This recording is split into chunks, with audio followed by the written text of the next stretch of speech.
বিসমিল্লাহির রহমানির রহিম। আসসালামু আলাইকুম। আমি সকালে ঘুম থেকে উঠে সবজি টবজি কেটে ঘরটর পরিষ্কার করে সবজি কেটে আমি কুমড়োর চাক ভাজি আজকে করেছি। এটা চাল কুমড়ার চাক ভাজি।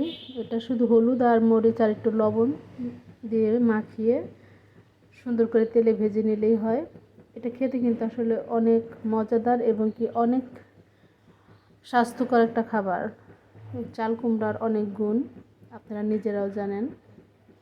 এটা শরীরের জন্য অনেক ভালো। আর এটা গরম গরম সকালবেলা ভাতের সাথে খেতে আরও বেশি মজা লাগে। পোলাওয়ের সাথেও আপনারা খেতে পারেন। তো সবজি খাওয়া আমাদের শরীরের জন্য অনেক উপকার।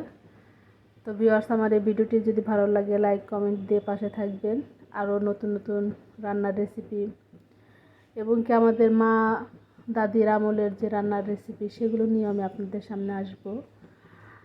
সবাই দোয়া করবেন, সবাই ভালো থাকবেন। আল্লাহ পাক যেন সবাইকে শারীরিক সুস্থতা দান করে, তার সাথে আমাকেও যেন তার সাথে সাথে শারীরিকভাবে সুস্থ রাখে। আপনারা আমার জন্য, আমার পরিবারের জন্য দোয়া করবেন। আল্লাহ হাফেজ। শুভ সকাল।